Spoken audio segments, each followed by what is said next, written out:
Welcome back to a Celtic State of Mind. We're all very relaxed and chilled out for the full-time bulletin. I'm Paul John Dykes, and this afternoon I'm delighted again to be joined by our lucky charm, Kevin McCluskey, as well as Sean Connolly. I'm going to come to you first, Sean. Half-time, we're chatting about penalty decisions for and against. That second half, we didn't really have to talk about any of that, did we? We can if you want. We should have had 2 penalties. We did get one. But yeah, you're saying we're relaxed, Paul. I'm actually buzzing. That was a brilliant result. Like, it was, just to give it a little bit of context, St Mirren have conceded 9 goals at home in the league this year before today. In all the games, whatever 13 games have played. And we've just put 5 past them. You can have a little bit of sympathy for them, because when it went 2-1, they did open up at that point. So 5-1 is definitely harsh on them. But at the same time, like, those 2 goals that you can call it a half of 2 halves, because the first 2 goals that we scored were just goals out of sheer will and determination, which is something we don't get to see as much as that often these days from the team, because they're usually cruising. But yeah, it was a very different story getting to 2-1, and the 3 goals we scored after that. It was 2 very different games at that point. No, I absolutely agree with that, because I've got a few notes here talking about the way Jota approached that second half. You know, he was getting a bit of stick in the comment section. I think we were quite light on him at half time, Kevin, to be fair, but he came out and it was as if there'd been a rocket get put up on him at half time. And then it didn't really matter how that ball went in. You know, that was the kind of the view. And then when he scored in the goal and running away and giving it the rousing kind of celebration. I felt that Kyogo came out in that second half as a different beast. I also think that Abada made almost an instant impact as well. And I agree with Sean, and we'll come back to him as well, Sean, with regards to it, because there's no point in ignoring bad decisions just because we've won a game. And I think, you know, we were speaking about Haksabanovic and and Awata, by the way, maybe a wee bit more understated, Awata. But they've all come on and impressed as well. But can I just give a big shout out to the man who set up the first 3 goals? Aaron Moy. Unbelievable again, Kev. Over to you. You came at halftime because you realised we needed a lucky charm, and you were that lucky charm. Well, I've been described as many things in my life, Paul, and lucky charm is not one of them that comes up very often, so I'll take that. And I'm really, really glad that Ange didn't listen to me at halftime with one of my comments, which was that I thought Moy was one of our poorer performers in the first half, because he's come out and, as you say, he's involved in those first 3 goals, doing Aaron Moy kind of things for them all.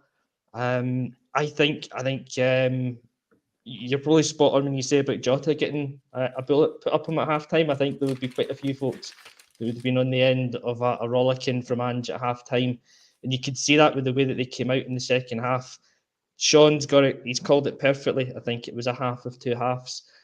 And we had to do something big in the second half. We had to get the first goal in that half, which I don't think was ever really in doubt in a sense, because we had the man advantage.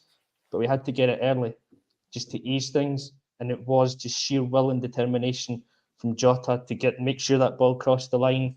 The second one, you've got Johnson coming in at the back post. Again, he's just putting everything on the line to make sure he's the player that gets the touch and that he's going in towards the goal. And from then on, it was easy street. I mean, I think probably if there's some statistic in this one, I'd like to see how much of that second half was played about 30 yards or 35 yards from their goal, because it was just constant pressure. But one thing I want to point out about that first goal is it's the goal that we've scored so many times this season, of the ball getting flashed into the near post and there's 2 players going for it.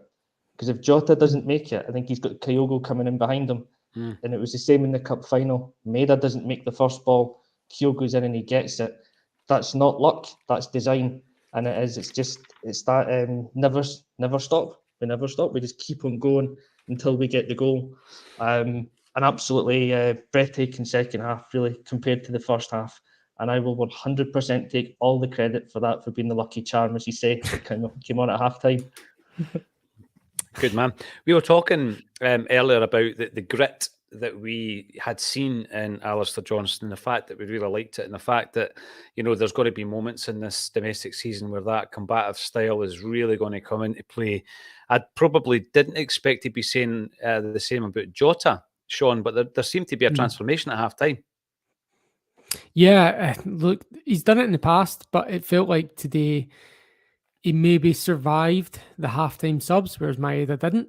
And he kind of came out carrying that. And also the thing where Fraser was pulling his jersey. There was a 10-minute spell there where he just seemed to put the team on his back and everyone just jumped on board and just let him lead them. You see his celebration when he scores the equalizer like that. Honestly, that goal was I don't know, like I don't know the words to describe it. Like it was just the worst goal, but like the best goal. Like it was both the worst and the best goal you'll ever see. Like just absolute wanted it so much, and he gets it. And then to see just the look in his face when he's celebrating, just geeing everyone up, Johnson as well. I was celebrating it right alongside, feeling the same thing. And yeah, I think just the way he was playing, you kind of, because he was tracking back as well throughout that spell, so you do kind of have to take him off at that point for legs, if nothing else. And like I was hoping that he would stay on and just kind of light it up a bit more, but Haksabanovic did come on and do a really good job as well. Yeah, he did. And can I just say, I think it's really important as well, kind of highlighting the celebrations of the players after the goals, because there's none of this like a routine of just scored a goal. This was Jota, who you think is a kind of flamboyant, fancy player who'd maybe make it all about him. He doesn't. He's straight in there. He's geeing everyone up. He's getting them going. Johnson just looks so over the moon with his goal, and again, it's the kind of thing that just keeps everyone going. And I even love the last one of O, because I think his two celebrations after these two goals have just had this really kind of cocky element about them, where he knows he's a player, he knows he's a goal scorer, and I think we're going to see a lot of goals out of him. But I think the celebrations after the first two goals were massive things, because it kind of shows that unity in the team as well. It shows that everyone's pulling in the same direction, and they're just not going to let up. This is a team that's not going to sit down and take losing to St Mirren twice in a season. Listen, Kevin, are you saying that Jota pulled off the rousing celebration better than Morelos did? Is that what you're saying to me? Oh, now you see, could I say that? I don't know. Yes, that's exactly what I'm saying, Paul. Absolutely. And by the way, just when we're on a roll, likes a wee bit of the old Ronaldo mannerisms, I think. I'm not comparing him as a player. And there was a wee hop, skip and jump before that penalty kick. Thankfully went under the goalie's body after that. But I like it as well, Kevin. I like that fact that it's almost as if he's basically saying, I'm putting my mark here. I'm putting my mark down, and I want a game. We were talking about Kyogo getting 40 goals this season, and it wasn't about Kyogo today, and it was about other people coming in as well when required. Johnson, the celebration, and it was just sheer. I like a bit of that, a bit of aggression in your celebration, because it's, I could see us three down the bottom of the screen celebrating as well. So that's what it's all about. I'm bringing this one up so we can have a wee chat about Abada, because before the game we were talking about, Abada, Ralston, Turnbull, O'Reilly. What do these guys do to get into Angie's sight? I think that second half by Abada is probably the best example of it, Sean. David Boyle says subs had a big impact, and I feel we need a rotation of starting 11 to prevent complacency setting in. Abada definitely deserves a start. He played brilliantly in that second half, Sean, didn't he? Yeah, I'd be surprised if he doesn't start on Wednesday after that. The last time he's been kind of in and out, just mainly because he doesn't offer as much defensively as Maeda does. But I believe his 94th or 93rd game for Celtic, something like that. So he really knows the script, and that finish was a great finish. There's been very repeated conversations in the past about whether he's a converted striker playing on the wing or whether he's a winger that's just really good at finishing, and that was a really good finish from him today. I'm not sure he made the difference. Did he make a difference? He made a difference. Did he make the difference? It was almost Moy stepping up as well as Jota. I think the three of those players for me were the ones that turned the game: Jota, Moy, and Abada, rather than just one of them. Yeah, no doubt about it. There's a few moments. Obviously, we spoke about the performance of Starfelt last week against Rangers, where I thought he was absolutely outstanding. But you had a 30-second. I used to call it a daft half hour when my cat used to run about daft. Kevin, I don't know if Pirlo does that now and again, but Starfelt has got that about him. And there was a wee moment today, and I'm just thinking, right, he's just. Don't do it, big fella. Just don't do it, because he's so assured and composed and he's doing so well. And then, he's obviously just standing there thinking about something else, and he almost gives the ball away. I remember talking to an ex-pro who used to speak about, obviously, facing the game. And there was a couple of occasions, actually, and it was started off by Joe Hart very quickly turning our possession into an attack. And what you seen was that St Mirren all of a sudden were facing their own goal. And we didn't do that enough in the first half, Kevin. But in the second half, obviously it's a lot easier once the game starts opening up. In the second half, we seem to do it a lot better and eventually at ease. But that is the big issue with a team like St Mirren. They're always facing you. The 10 men behind the wall, behind the ball, you're not getting them on the back foot. But we did manage to do it. And I've gone on about this quite a bit. About missing out the inverted fullbacks at times and getting onto the wingers. I think it was far easier to do that once Abada came on. Yeah, I thought Abada had a really, really big impact in that second half. He was vital to how we played. Kind of echoing again what Sean said. I don't know if he made like the difference, if he was the single player, the single element that changed the game, but he was definitely one of the big elements that changed it for us, because a lot of what we did in the second half went through him. And he's got that ability on the right-hand side where when he's on the ball, he wants to be really direct and he wants to take his man on. He's not going to try and, cut inside and slow the play down. He wants to face up and go man for man against his fullback, which you saw with his goal. And he just takes that wee bit of space in the inside right position. His first touch opens it all up for him. It's a fantastic finish, low and hard across the goal. And then, he really had a big impact in that half. But, when you're playing against a team like St Mirren, who do put everyone behind the ball, that's what you're going to come up against at times. And you have got to find the solution to get through it. It's either you've got a player in the number 10 that's going to unlock a defence with a pass, or it's a player like Jota giving you a moment of brilliance, or somebody like Abada just taking it by the scruff of the neck and running at that defence and trying to turn them. And once we did it a couple of times and we got the goals, as you say, it did open up a wee bit. I was actually surprised that St Mirren did open themselves up as much as they did after losing the goal, after losing the second goal, because the game's gone by then for them, really. We've got so much of the ascendancy. I would have thought they'd have tried to keep it at 2-1 and sneak something on a break rather than be that bit more open as they were. But as soon as they did, with the man advantage, we were getting overloads on either side and we made them pay big time. But yeah, Abada was a huge part of that in the second half. We've been playing that well sometimes because Abada's not really been a part of that. You can sometimes forget the impact he's made over a season and a half under Ange. He's been absolutely phenomenal. If that was a 19-year-old coming through the ranks and making that kind of impact, we'd have been blown away by him. So it's great to see him back on it. Abada's a scorer of big goals for us, which I think is underestimated or it's forgotten about. You look back to last season, what was it, the 90-something minute winner against Dundee United before we played Rangers? I mean, that's a goal that potentially wins you the league, because it then gave us such a momentum swing going into the Rangers game, and then we go and beat them, and obviously he scores in that game as well. He's a big game player. And he scores big goals in the not so big games like today. The third goal seals the game for us. It's incredible that at half time, it's incredible what Celtic can do with your mood. At half time, the three of us sitting here actually thinking, "Oh, how's this going to go?" Couple of decisions that didn't really go our way, and they're down to 10 men. But I think we have seen enough of Ange's team, Sean, to know that we were definitely going to get a result. And we were talking about that at half time. And I know that it's easy to say that after the game, but we did mention that. I just noticed that a lot of things changed. 60 minutes in, we get the second goal. It's great to see Alistair Johnston getting a back post header, kind of Ralston-esque. And straight away, even the St Mirren ball boys were far keener to get the ball back. Did you notice that straight away? 62 minutes, they were getting the balls back in then. But see the break as well. The break by Abada just after that. We had that chance where it was Abada, Jota, Kyogo back to Abada. How on earth did that stay out? It was one of the ones where you just expected the net to bulge. But at that point, I'm thinking to myself that this could honestly be anything. We really are in the mood.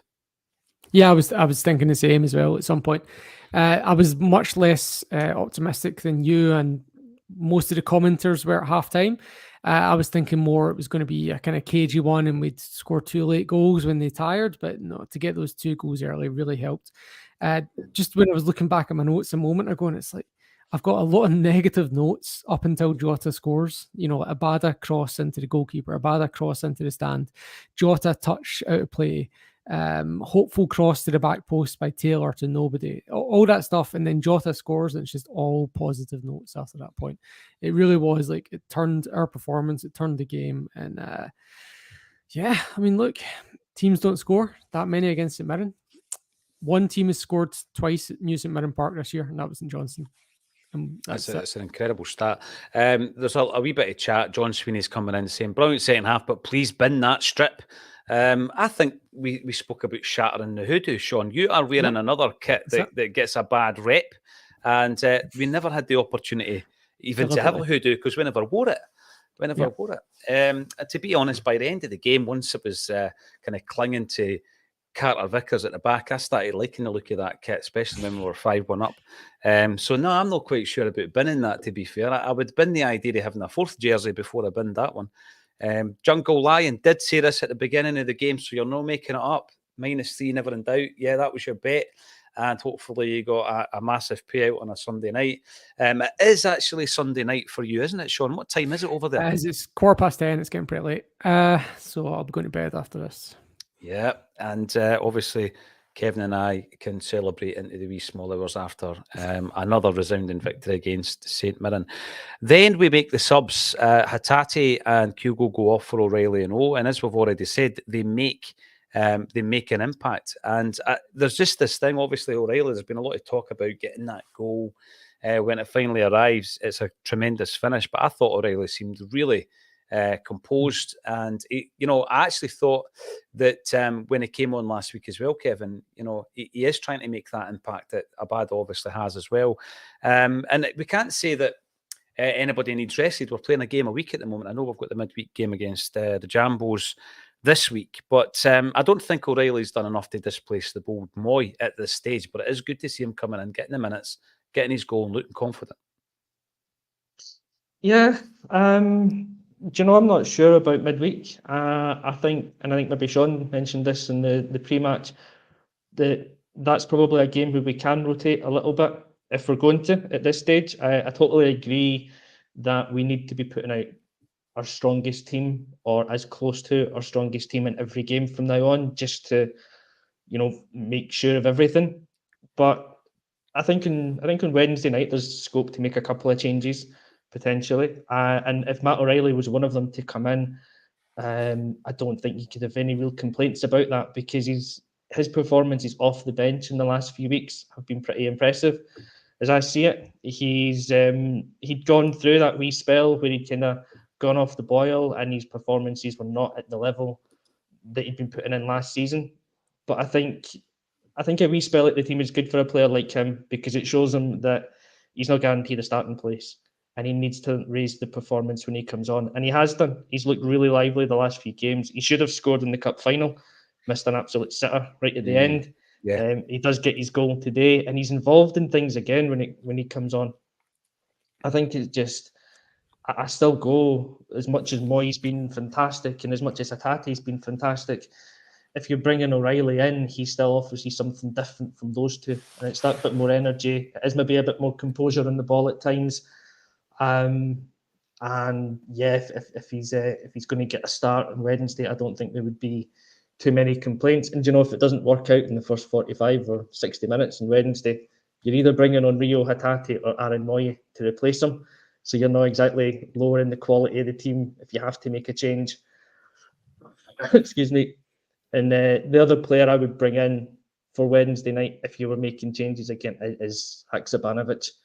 Even over Abada, surprisingly, despite the performance Abada put in today, there's something about Haksabanovic that really gets me excited when he gets the ball. I think again it's just that energy and the way that he drifts from left to right. And he's everywhere whenever he comes on. A lot of what we do after he comes on comes through him.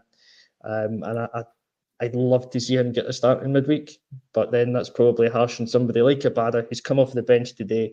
He's got a secondary assist in the first goal. He scores the third. He sets up the fourth. We're really blessed at the moment. We're having so many options across the midfield and attack. It's a wonderful time. It is. 3 players that Kevin's mentioned there, Sean. I'll start off with O'Reilly. He was a guy that came in a January transfer window whereby he wasn't part of the plan. Anne just said that. The plan was to bring in the 3 imports from Japan, which we got in early. And then we were presented with an opportunity to bring in Matt O'Reilly. At that time, got to admit, I didn't know much about him as a player. But it was almost as if his rise just kept going. And obviously, the man of his performances is probably the reason why, David Turnbull's never really had a good run in the team ever since.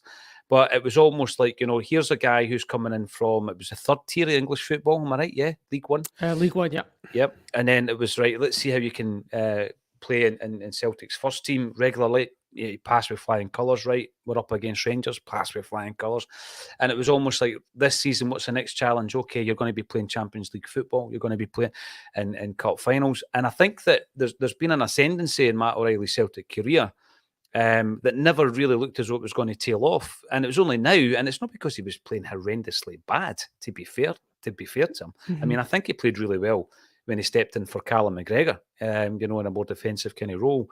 But it's only now that he's kind of been out the side a wee bit. But let's not forget that the quality is there. So when you bring him on as a substitute, you're likely to get what he did today.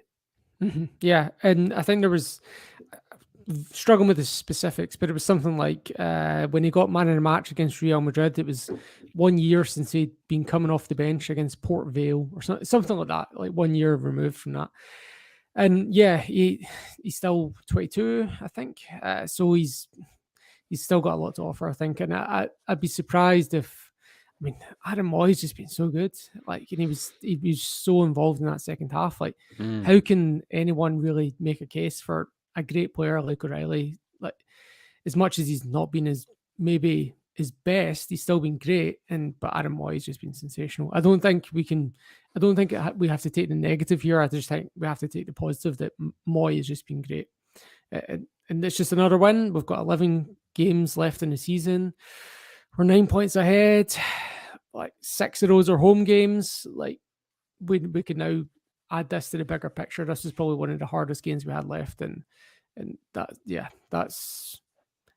we start looking at that now, the bigger picture of the league? Because I know we're talking about Hearts midweek, and Hearts have got previous for resting players ahead of a cup game. So I wouldn't be surprised if Hearts make wholesale changes midweek ahead of the weekend's cup game. Another thing just occurred to me there. You're talking about the difficulty and how can you make an argument to drop Moy? It's ridiculous how good both players are in just about every position on the park. Is there a position, do you think, Sean, and I'll throw this one over to you as well, Kevin, that maybe Big Ann just looking at and saying, we probably do need another one in there to get that same kind of O'Reilly-Moy scenario and dilemma in place? Is there a position on the park for you? For me, it would be the right centre back or the goalkeeper, but I'd prefer to not focus on that right now. I think we're just there's a lot to look forward to. Potentially 14 games left, 11 league games, potentially 3 cup games, and I think this could be a really special season if we can keep our form going, because that's now 25 wins out of 27, which is unreal form. And I believe I've not checked the numbers during the game, but I believe we're still well on track to beat the record for most goals scored in a single season if we keep our goals per game average. It's really incredible. And when you're taking 5 off of a team where, as you say, they've only let in 9 goals at home this season, Sean, it just shows you how incredible we are offensively. I think probably if there is a position, and it's going back to the conversation I think we were having at the beginning of the show and in the pre-match in relation to the amount of players that might be leaving the club in the summer, where you've got 12 guys out on loan, maybe 2 or 3 that aren't getting a game in the first team now, and then you're basically flipping that into 3 or 4 guys who are, pushing for a first team jersey. I don't want to write anybody off, but maybe at the moment we're maybe not convinced. I'm certainly maybe not convinced at left back. I agree with you, Sean. I think maybe another centre half.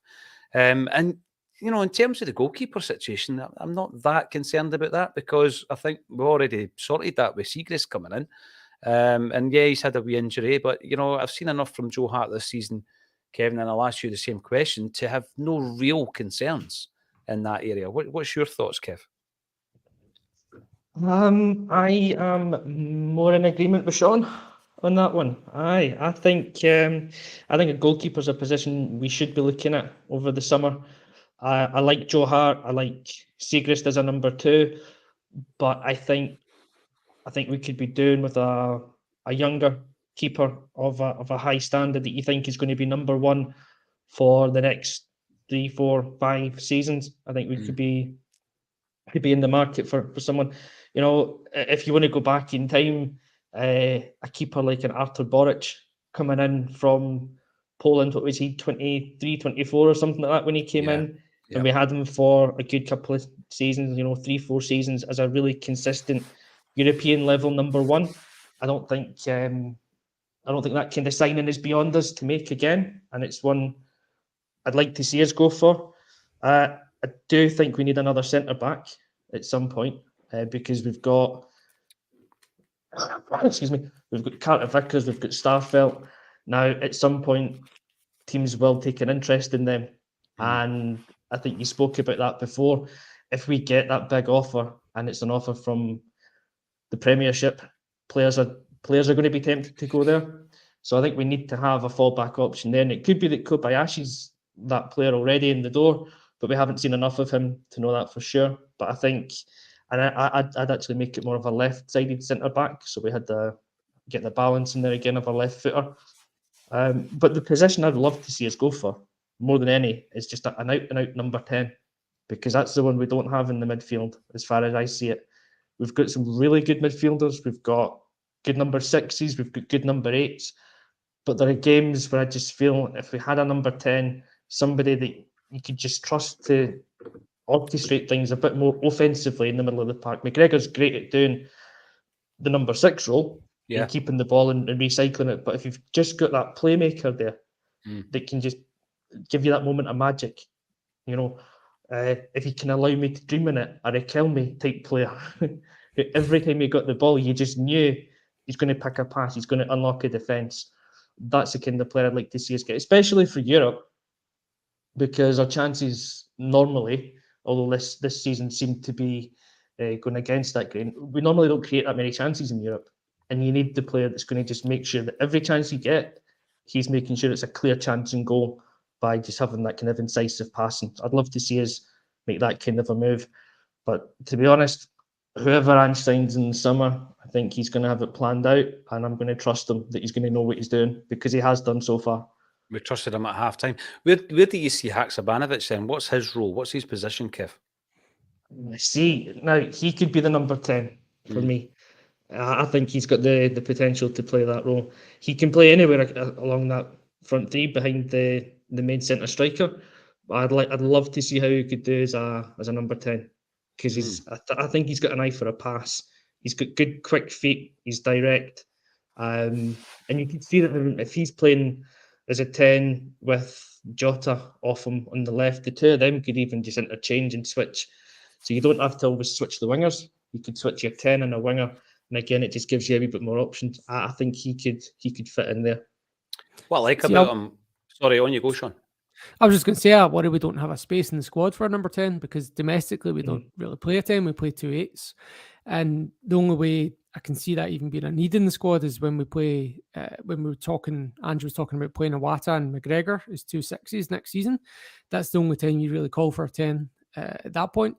Turnbull, Moy are the 2 players that would be the closest to fitting that for me, rather than Haksabanovic, who is more of a winger, I think. But my main concern is if we do pick up a really quality number 10, like you're talking about, Kevin, that I just don't know if we have enough space for them domestically, unless they can also play an 8. Now, Sean, Yeah, I don't know if you did this deliberately. I don't know if you did this deliberately. On you go, Kev. Sorry, time delay there. I was just going to say it's actually a really good point that it's more of a.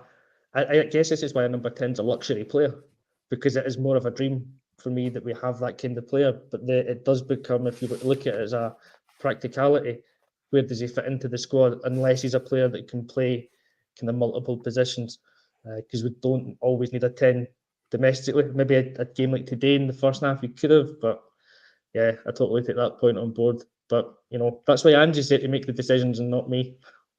Absolutely. But Sean, when you were talking about 2 6s, you gave it that. Did you realise you were doing that? Yeah. Well, I didn't actually. I was just trying to create a separation. I wasn't. Superb. Steve J. Abada came on and steamrolled him. I thought he was brilliant today. I really did. And if he is named in the starting lineup on Wednesday night, I'll be pretty happy for him, because I think he's probably deserving of it. Magnet 67. Never in doubt. Always loved that kit. Aye, us too, Magnet.